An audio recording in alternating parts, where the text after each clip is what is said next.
जय श्री गणेशाय नमः। जय हनुमान जी की जय। श्री राम राम राम। नमस्कार दोस्तों, मैं विनीता, आपका मेरे चैनल में स्वागत है। और फ्रेंड्स, कैसे हैं आप सभी? आई होप सभी अच्छे होंगे। कमेंट्स बॉक्स में जाकर जय श्री राम अवश्य लिखिएगा। आज हम मंगलवार व्रत कथा कहेंगे व सुनेंगे। ये मंगलवार कथा संपूर्ण कथा है, ध्यानपूर्वक सुनिएगा। ये कथा श्री कृष्ण जी ने युधिष्ठिर जी को सुनाया था। कुंडनपुर नामक एक नगर था। उसमें नंदा नामक निर्धन ब्राह्मण रहता था। उसकी पत्नी का नाम सुनंदा था। उनके दुख का सबसे बड़ा कारण निसंतान होना था। ब्राह्मण की पत्नी सुनंदा सती साध्वी तथा पतिव्रता थी। वह नियम पूर्वक प्रत्येक मंगलवार के दिन श्री हनुमान जी की कथा का पाठ और पूजन करने के बाद उनको भोग लगाकर स्वयं भोजन किया करती थी। काम की अधिकता से एक मंगलवार को वह हनुमान जी का भोग ना लगा सकी। सायंकाल के समय जब उसे याद आई तो वह अत्यंत दुखी हुई और पश्चाताप भी हुआ। आज पूजन, व्रत तथा भोग इत्यादि कोई भी नियम पालन नहीं हो सका, अतः उसने भी अन्न जल ग्रहण नहीं किया और अगले मंगलवार को हनुमान जी का व्रत, पूजन तथा भोग लगाकर ही अन्न जल ग्रहण करूँगी, ऐसा प्रण करके वह दुखी मन से सो गई। प्रतिदिन हनुमान जी का स्मरण कर भोजन बनाकर पति को खिला देती, पर स्वयं भोजन नहीं करती थी। इस प्रकार उसने 6 दिन व्यतीत कर दिए, किंतु दुर्बल होने के कारण मंगलवार के दिन वह प्रातःकाल ही मूर्छित होकर गिर पड़ी। उसकी इस निष्ठा और भक्ति भाव से प्रसन्न होकर हनुमान जी उसके सम्मुख प्रकट होकर बोले, हे सुनिंदे, मैं तेरी भक्ति से अत्यंत प्रसन्न हूँ, तू वर मांग। सुनंदा बोली, हे भगवान, मेरे कोई संतान नहीं है, अतएव कृपा करके मुझे संतान प्राप्ति का वर दें। श्री हनुमान जी बोले, तेरी अभिलाषा पूर्ण होगी और तुझे ऐसे कन्या रत्न की प्राप्ति हो जिसके अष्टांग तुझे प्रतिदिन सोना दिया करेंगे। ऐसा वर देकर हनुमान जी अंतर ध्यान हो गए। श्री हनुमान जी से वरदान पाकर ब्राह्मणी का सुनंदा अत्यंत प्रसन्न हुई और संपूर्ण घटना का विवरण उसने पति नंदा को सुनाया। तो वह कन्या प्राप्ति के वरदान से कुछ दुखी हुआ, मगर अष्टांग से स्वर्ण प्राप्ति की बात सुन वो प्रसन्न हो उठा। उसने सोचा कि कन्या के आगमन से मेरी निर्धनता भी दूर हो जाएगी। श्री हनुमान जी की कृपा से वह ब्राह्मणी समय गर्भवती हुई। 10वें महीने में उसे कन्या रूपी रत्न प्राप्त हुआ। 10वें दिन ब्राह्मण ने कुल पुरोहित को बुलाकर कन्या का नामकरण संस्कार कराया। पुरोहित ने जन्म, नक्षत्र तथा राशि के अनुसार कन्या का नाम स्वर्णा रखा। कन्या के पूर्व जन्म के संस्कार बड़े उत्तम थे। उसने पहले जन्म में मंगल देव का विधि विधान से व्रत व पूजन किया था।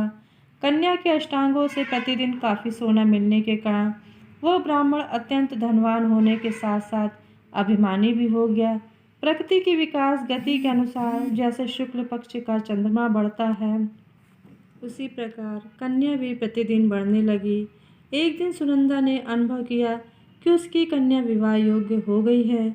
अतएव उसने पति से कहा, किसी योग्य सुंदर वर को देखकर अपनी पुत्री स्वर्णा का विवाह कर दे, क्योंकि शास्त्रीय विधान के अनुसार 8 वर्ष की गौरी, 9 वर्ष की रोहिणी तथा 10 वर्ष की कन्या रजस्वला मानी गई है।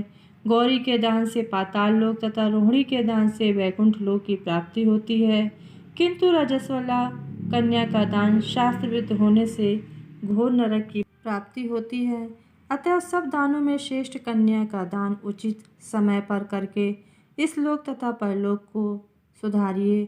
पत्नी सुनंदा के शास्त्र सम्मत वचनों को सुनकर द्रव्य के लोभी ब्राह्मण ने कहा, अभी तो स्वर्णा केवल 10 वर्ष की हुई है, तुम व्यर्थ की चिंता करती हो। मैंने तो 16 वर्ष तक कन्याओं का विवाह कराया है, अतः चिंता की कोई बात नहीं है। पति की बात सुनकर सुनंदा ने कहा, रजस्वला कन्या का दर्शन पिता और भाई के लिए निषिद्ध है। रजस्वला का दर्शन करके ये नर्क और घोर पातक के अधिकारी बनते हैं। अतः स्वर्णा की आयु शास्त्र के अनुसार विवाह के योग्य है। ऐसा जानकर आप इसका शीघ्र विवाह कर दें। पति के तर्क और आग्रह के आगे नंदा निरुत्तर हो गया। उसने कहा, मैं कल से ही उपयुक्त वर ढूंढना प्रारंभ कर देता हूँ। मैं स्वयं भी वर ढूंढने के लिए निकलूँगा तथा दूत को भी इस कार्य में लगा दूंगा। दूसरे दिन ही ब्राह्मण ने अपने दूत को बुलाकर आज्ञा दी, मेरी कन्या के अनुरूप ही सुंदर वर ढूंढो। अपने स्वामी की आज्ञा प्राप्त कर दूत ने वर ढूंढना प्रारंभ कर दिया। उसने एक ब्राह्मण कुमार दक्षिणवर्ता में मिल गया। वह सुंदर, योग्य तथा ब्राह्मण में संपन्न था। दूत ने अपने स्वामी को सूचित किया तो नंदा ने जाकर स्वयं भी अपने भावी दामाद का निरीक्षण किया। उसे सब प्रकार से योग्य पाकर नंदा संतुष्ट हो गया और शीघ्र ही अपनी सगुण संपन्न कन्या का विवाह उससे करा दिया। कन्यादान में नंदा ने सब प्रकार के धन दान दिए। कन्या का विवाह कर पति पत्नी ने अपने को बड़ा सुखी और भाग्यशाली अनुभव किया। किंतु शीघ्र ही नंदा की मन स्थिति बदल गई। सोने के लोभ के वशीभूत होकर वह विचलित हो गया। उसने विचार किया कि कन्या का विवाह तो मैं करा चुका हूँ, कल प्रातः ही वह अपने पति गृह प्रस्थान करेगी। इस प्रकार अब मुझे पुत्री स्वर्णा के अष्टांग से निकलने वाला सोना प्राप्त नहीं होगा। सोने के लोभ में वशीभूत होकर नंदा अपने जमाता का वध करने का निर्णय लिया और विचार किया कि कन्या स्वर्णा को समझा बुझाकर मैं अपने घर ले आऊँगा और पहले की तरह स्वर्णा मुझे नियमित सोना प्राप्त होने लगेगा। प्रातःकाल शुभ मुहूर्त विचार कर नंदा और सुनंदा ने जामाता तथा कन्या को धन धान्य से संतुष्ट कर प्रसन्न चित्त से सभी स्वजनों के सामने विदा किया।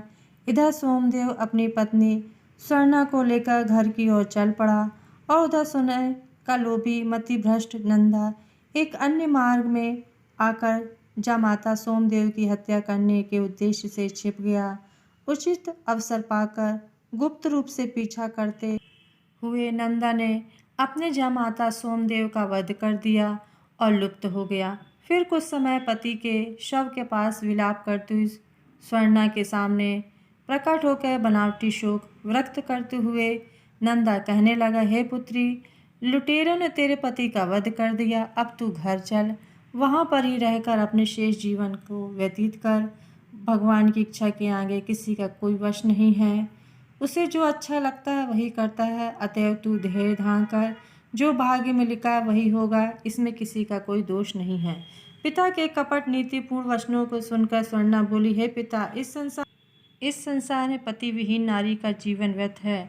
मैं कर्तव्य पालन करूंगी। माता पिता तथा सास ससुर के यश को बढ़ाने वाला धर्म का पालन करते हुए अपने पति के साथ में सती हो जाऊंगी, परंतु लौटकर घर नहीं जाऊंगी।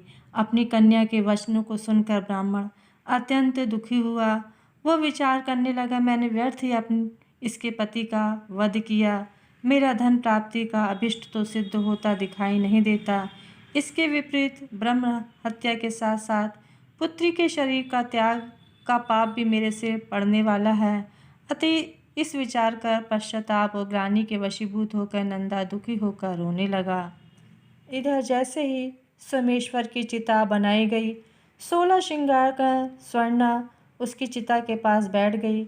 वो जैसे ही अपने पति के पास बैठी और शव को अग्नि दी जा रही थी, उसी समय मंगलदेव प्रकट हो गया और बोले, हे स्वर्णा, तेरी पति भक्ति से मैं अत्यंत प्रसन्न हूँ, अतः तू मन वर मांग। मंगलदेव को प्रकट देखकर स्वर्णा ने भक्ति भाव से उन्हें प्रणाम किया।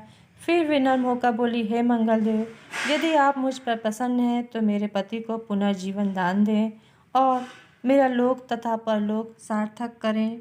मंगलदेव ने कहा, एवमस्तु, तेरा पति पुनः जीवित होकर अजर अमर तथा महान विद्वान हो जाएगा। मंगलदेव की कृपा से सोमदेव जीवित हो गया। स्वर्णा अपने पति को पुनः प्राप्त कर अत्यंत प्रसन्न हुई। तत्पश्चात सभी अमंगलों का नाश करने वाले मंगलदेव का विधि विधान से पूजन व व्रत का पालन करते हुए पति पत्नी सुखी जीवन व्यतीत करने लगे। इति श्री पद्म पुराण अंतर्गत मंगलदेव व्रत कथा संपूर्ण। जय हनुमान जी की जय। श्री राम।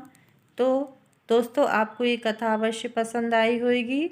लाइक सब्सक्राइब अवश्य कीजिएगा और ज़्यादा से ज़्यादा हमारा ये वीडियो शेयर कीजिएगा। नमस्कार दोस्तों, धन्यवाद।